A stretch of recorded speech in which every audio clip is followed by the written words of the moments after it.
The Titans have checked into the Cheeks Clinic. Get that stuff out of here. It's Southwest Bias. Welcome into Southwest Bias, brought to you by our friends at Gila River Resorts and Casinos. You do you at Gila River Resorts and Casinos, and make sure to head out for when we have all of our Cardinals away game watch parties at Gila River Resorts Casinos, Wild Horse Pass. And as you know, we are live from Studio K. You see the sign above me here every day, and it is brought to you by our friends at Circle K. Become a member of the Inner Circle by downloading the Circle K app for free. The Tennessee Titans are ass. That's not me saying it. It's actually their quarterback who said it. Shane, can we chill the people? I mean, we keeping the buck right now. We ass. So we 0-4. We have, at this point, we got nothing to lose. We dropped a quarter of our games and we've yet to do anything. So we have to lock in. I assume keeping it a buck means keeping it 100. I don't know. I assume so. I'm too old for that. But I appreciated him being quite honest, because the Titans are 0-4. They have looked like ass. They have played terrible. But that has me worried. And it probably should have you worried too. Because the Arizona Cardinals have to meet the desperation of the Tennessee Titans with an energy of their own that surpasses what they've done in the first half of the last few games. Last two games combined, they've scored 6 points in the first half. This Titans team is fighting for any chance at a decent season this year. Brian Callahan is on the hot seat.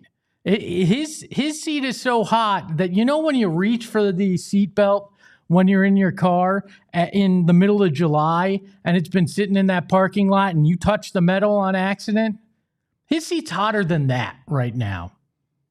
And what happens when a team's desperate? What happens when a team is backed into a corner? They'll either fold or they'll fight like hell. And right now, I don't think the Cardinals can afford to give them an inch to try to fight like hell this weekend. Because the Cardinals themselves should be fighting like hell to keep themselves above 500, to go 3-2 and to keep themselves with a chance to compete. Because if you lose to the Titans on Sunday, what some people are calling the worst team in the league, you're going to hit that panic button so hard, you're going to push a hole into the table. Because that will be the low point of the Jonathan Gannon era. The offense needs to come out and put its foot on the gas from word one on Sunday. You were at home against an abysmal football team. You were at home against a team that you should dominate and you should close out, unlike the way you played in your first two games against subpar opponents. Style points won't change everything this season, but you damn well better look good on Sunday. Because what little hope we're clinging on, to like Rose in the Titanic clinging onto that damn door, will go by the wayside if you do not look good offensively on Saturday or on Sunday. I mean, if you look good offensively on Saturday, I'm going to have some questions too. But you got to come out Sunday and make it a no-doubter against the Tennessee Titans. Because they're ass. But can Kyler Murray be able to pull that off with Amari DiMercato being his starting running back, with an offense that has not found its stride? The defense, that defensive front, Calais Campbell, they're going to eat this weekend against Cam Ward and the Titans. At least they damn well better. So can your offense do enough to put their foot on the neck of the Titans and end their season? And probably end Brian Callahan's tenure as head coach of the Titans. Because if you mess around, you're going to find out. And you're going to find out quick, I have a feeling, on Sunday. You can't just score 20 points like you've averaged. You can't rely on your defense to put points on the board. Drew Petzing has better have like a bunch of downfield pass plays scripted up in that first handful of drives. He better break out every creative thing that he's ever come up with for this offense. He better figure out how to get Kyler to use those legs and make something magical happen. Better figure out some unique ways to break double coverage for Trey McBride. This team needs everything because I don't trust any team that is in a situation like the Titans are if you give them an inch. Because desperation does funny things. And the Cardinals can't just come out and think that this is an easy W. Because when you're 2-2, when you've looked as bad as you have, with a realistic shot that they could have been 0-4, yeah, some people say, well, you could have been 4-0 too. But nobody feels overly confident. You can't ignore any team, whether they're a bottom feeder or a middle-of-the-pack team. You don't have the right to overlook anybody. You got to come out with the same kind of desperation that the Titans will. Because, in effect, your season's over too if you lose to the Titans. So who do you want to be? Do you want to be the team that you could have been? Or are you going to be the team that we've seen? Will you come out Sunday and will you prove that you can defeat and crush a bottom feeder? Or are you going to prove that you just play down to your opponents?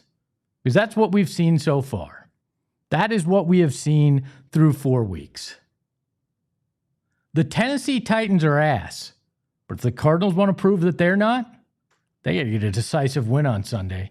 But maybe that's just my Southwest bias. We welcome in the mustache behind the Mac, Shane Diefenbach. Shane, how are you, my friend? I'm good. How are you doing? I'm good. I'm happy it's a Friday. I will give people a programming update. I'm going on vacation next week. Wow, so, how exciting. Shane will be here, and you'll be left with the mayor, and he will handle you with care for a week while I go vacation with my family, the one vacation I get a year. So I am glad it's Friday. I am working the Suns watch along and post game tonight, and then getting in a car to drive to vacation early tomorrow morning. So I'm glad it's Friday though, Shane. But I am very worried that my Sunday on vacation could easily be spoiled if this team messes around and doesn't actually take this game seriously. Yeah, you need to look at this as a game where this offense can get right. I think that's the biggest thing because you should, in theory, have the ball a lot more than normal with how bad this Titans offense is. So, but I'm afraid this is that Cam Ward breakout kind of game. Well, if it's a Cam Ward breakout game, then the Cardinals have a lot deeper problems, and they're going to be in trouble, and this team isn't good enough to care about. So, yeah, the biggest thing you got to hope is the Titans have completely given up on Callahan. So the desperation won't be as palpable as it might be for other 0-4 teams. Yeah. But I've been around the Cardinals long enough in my life. Every season they've been here. And if you're not the same old Cardinals, you come out and you show up. But if you're the same kind of team that we've seen years and years in the making around here, this is the kind of game, as I break stuff on the desk, this is the kind of game that is not going to play to your favor sometimes. And there's actually, Shane, I want to share something else. There's something else that's going against the Cardinals this weekend. Boy, here we go. There's been 8 Taylor Swift albums that have been dropped during an NFL season since 2006. 8 of them. She just dropped one today. Do we have the graphic, Shane, when Taylor Swift drops an album during the NFL season, the following game after that release, the Cardinals are 2-6. They are 2-6. They've won a third of their games after a Taylor Swift album release. And this is what has me worried too, right? That this team is up against another curse, right? That you're going to have to defeat not only the Titans, but Taylor Swift this weekend, and what your record is after a Taylor Swift record release. This is the stupidest thing I've ever come up with, but that is factual. I checked it with the Elias Sports Bureau that this is in fact a true record. So can you defeat the biggest musician in the world and Cam Ward and the Tennessee Titans this weekend? You're up against a lot. I mean, that's the reality of it. But I am encouraged by what we saw from Marvin Harrison Jr. Last week, and in the second half in particular of the game. Obviously not the first half. But what I saw was the legend, Larry Legend, earlier this week on NFL radio on Sirius XM talking about Marvin Harrison Jr. that gave me even more hope.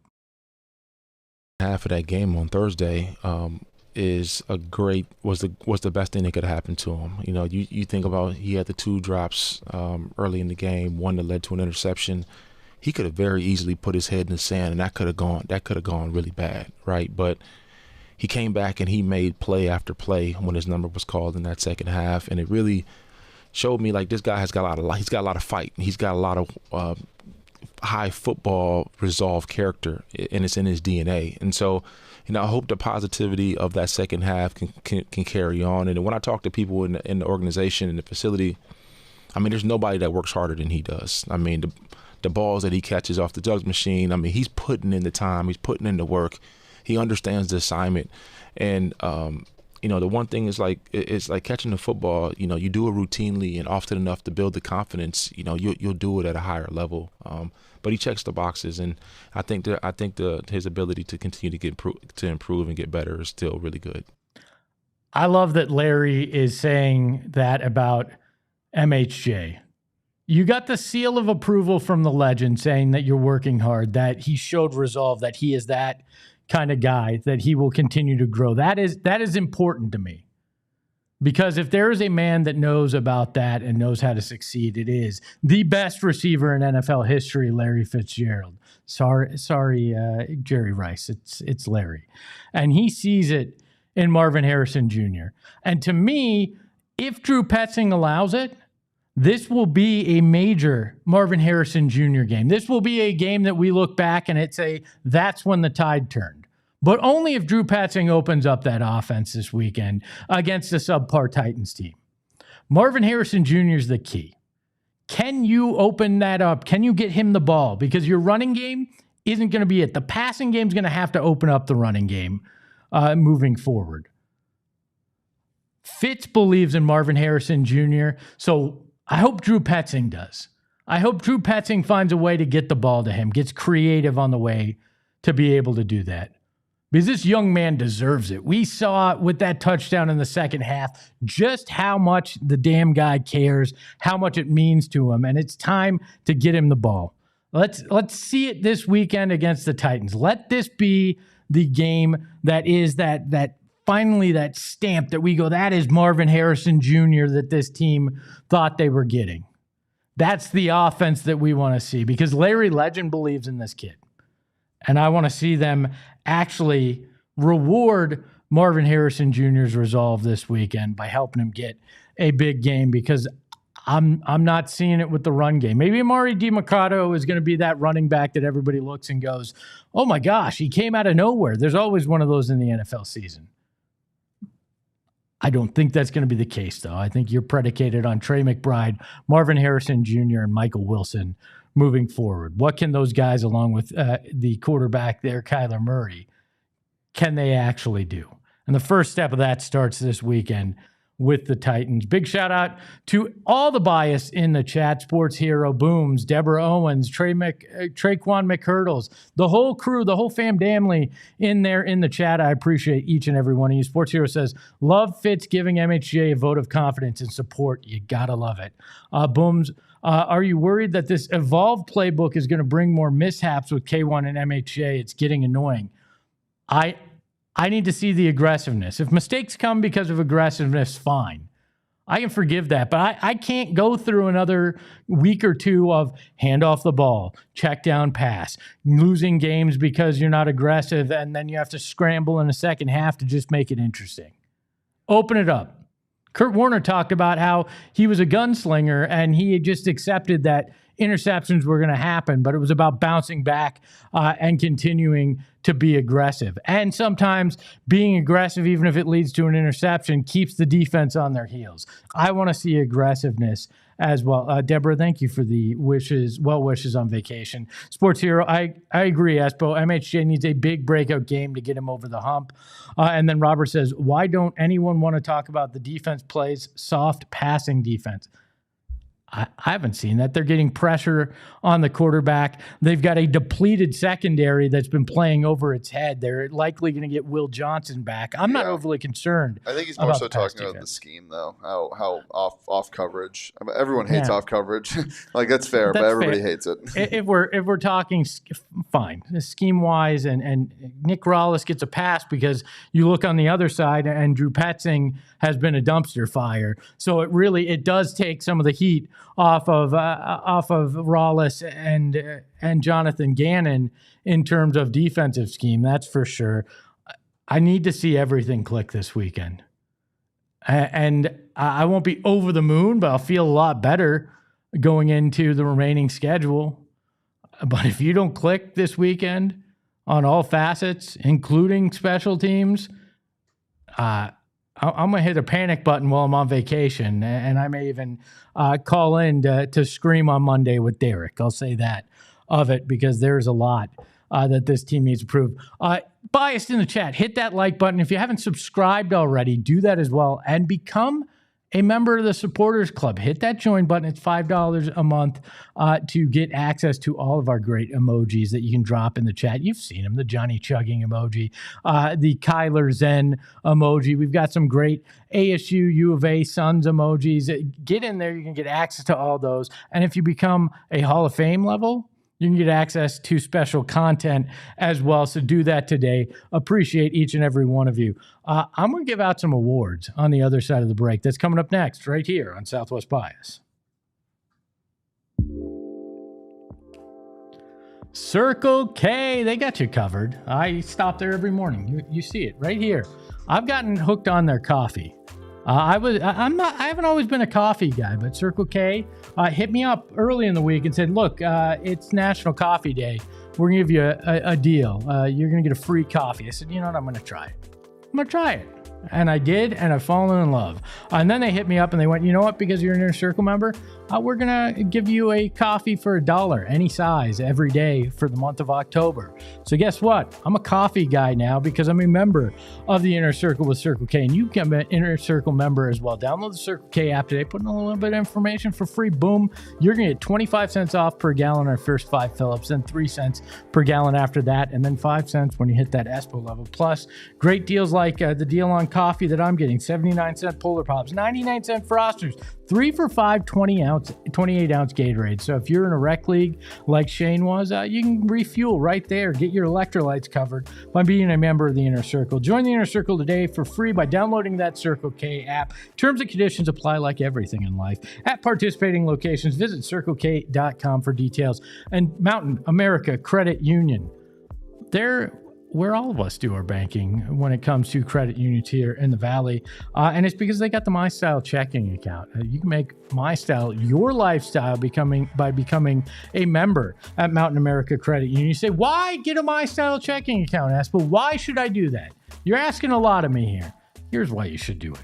Because you're going to get great perks just for you. Restaurant deals, mobile phone protection, telehealth access, identity protection, loan rate discounts, offers on travel and events, and so much more. I'd have to take off my shoes to count all the way to how many different perks that you can get. That's what they've got you covered with. So make MyStyle your lifestyle at Mountain America Credit Union. Visit macu.com/MyStyle to apply. Membership required based on eligibility. Some benefits required, no cost. Registration and activation. Terms and conditions and exclusions apply. Insured by NCUA. All right, I told you on the other side that we were going to give out some awards. It is time to give out our winners of the week. Maybe we need a sounder for that so I don't do that again.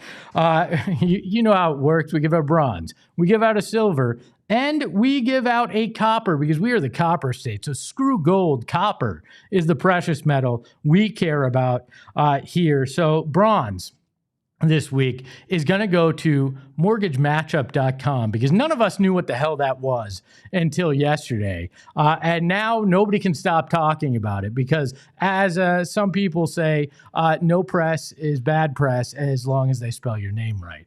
And everybody seems to be spelling mortgage matchup right, except for me. I struggle with mortgage for some reason. That T always throws me off.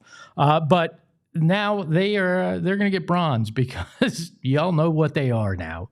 For good, bad, or ugly, you know what they are. So tip of the cap, mortgage matchup, you are our bronze winner of the week. Our silver winner is Tori Lavello because the internet wanted Tori fired more than they usually want me fired, all right? And the internet did not get what they wanted because earlier in the week, the Diamondbacks said, you know what? We're staying loyal to Tori in his final year of his contract because we've seen what he's able to do when the deck is stacked against him. There was too many injuries this year, and there were too many things to figure out if he was actually good or not in that position this year. People will argue, people will complain, but guess what? Tori wins because he gets to keep his job next year, however you feel. And we're going to find out if he is the manager that some, in particular Mike Hazen, thinks he is, or are the Diamondbacks going to have to clear house going into 2027, which may actually be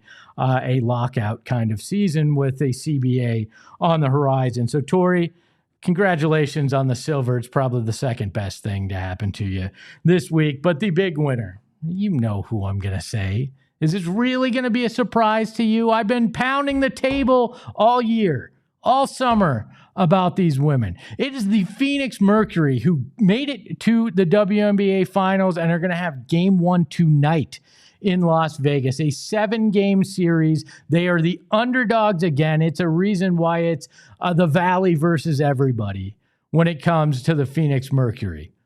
And I wouldn't have it any other way. If it was Indiana, we would be talking about, man, the Mercury are probably the favorite. They wouldn't be the underdogs. But they are, and that's where I want them to be. That's where I want to see them because they play the best when that is the case. And they have done amazing things this season, not just this week. They probably are my winners of the entire summer when it comes to Arizona sports. These women have put everything on the line, and they get to do it for one more series, 4 more wins away from the 4th title in Mercury history. Now, there are some things against them, and no, this isn't a Taylor Swift album thing. That was just for the Cardinals. But if you remember, when the Phoenix Suns were in the finals in 2021, the arena did not have a name for the first 2 home games of that series. It was without a title sponsor. And in the middle of those finals, they announced that it was going to be the Footprint Center. And the Suns went on to lose that series. They did not win another game in that building in that series. They did not win another game at all in that series. So can the Merc overcome the curse of renaming your arena during a finals run? We'll find out. Game 1 tonight. And ESPN got on my nerves. I know that this happens a lot, but they rated the top 15 players in these WNBA finals. And we just gave out the copper medal to the Mercury. And Kalia Copper got totally disrespected by ESPN. They said she's the 7th best player in this series. I love DeWanna Bonner. They had her at 6. Kalia Copper is better right now and more important right now to this Mercury team. It is bizarre to me how ESPN seems to not understand this Mercury team whatsoever. The home of the WNBA seems to have just completely ignored this team all season. So Kalia got disrespected. Hopefully she puts that in the tank and will take care of business as part of that. But you look at it in Vegas is not the team, not the Vegas Aces, but the sports books are favoring the Aces to win this series. It's kind of split down the middle with media picks more leaning towards the Aces, but most people have this series going 7. But not this guy. Espo doesn't have this game going 7. No. This series isn't going 7. The Mercury are winning in 5. That's my bold prediction, that they're going to ride this momentum, that Alyssa Thomas is going to say, I'm the MVP, at least of these playoffs. Satu Sabli is going to say, you saw what I did against Minnesota. We're bringing it to the Aces' doorsteps as well. And Kalia Copper is going to say, you think I'm the 7th best player in this series? No, that's not going to happen. I think the Mercury are going to win. They're going to take game 1 tonight, and then they're going to find those 3 more wins over the next 4 games as well. And then it's basketball heaven tonight. Game 1 of the WNBA Finals. Game 1 of Suns preseason coming up as well. Excited for that. We will have a watch along for both of those games tonight right here on PHNX Sports' YouTube page. You're gonna have Erica and Steven on a Mercury watch along with a cast of characters showing up, and then myself, Eric Ruby, and the cast of characters will be joining you for a Suns preseason watch along and a Suns post game show. But I'm looking at it, and Jalen Green's out with a hamstring issue. So he will not play tonight. Mark Williams will not play tonight because they're playing cloak and dagger with what's going on with him. He hasn't even played in 5-on-5 scrimmages, but they say this is all part of their plan for the man that is assumed to be the Suns' starting center. But that leaves me with 2 guys that I think have an opportunity this preseason, in specific in game 1 tonight in California, to make some noise. And Colin Gillespie is the guy that I have circled to be that guy that could make noise not only in the preseason, but could have a big impact on this year. He has been a guy that's played sparingly in his time in the NBA with Denver and the Phoenix Suns. He's a guy that's shown great success in the G League for both of those teams. And I was listening to a podcast.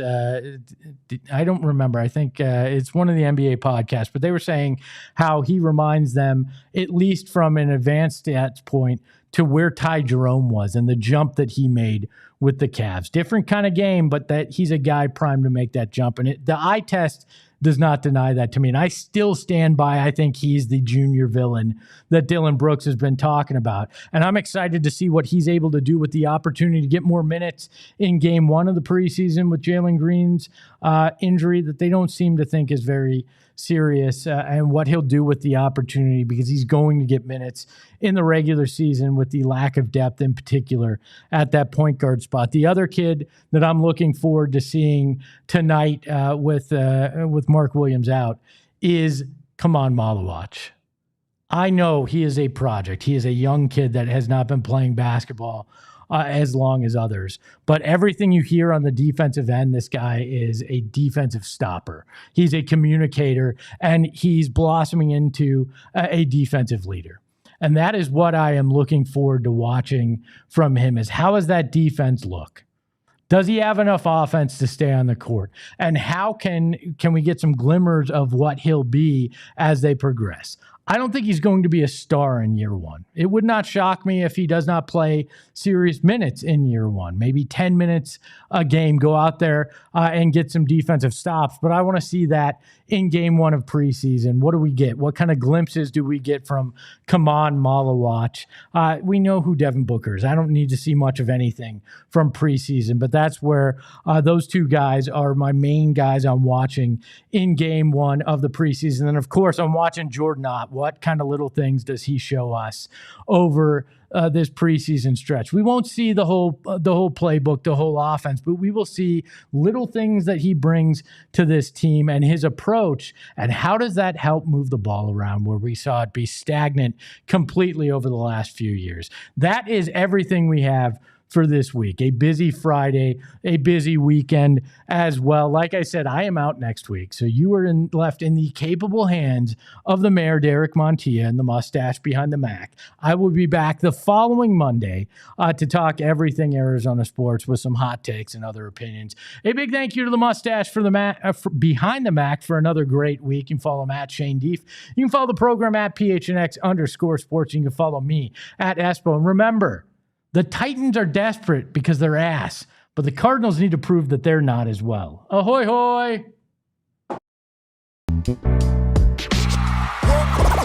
all silly like the mayor.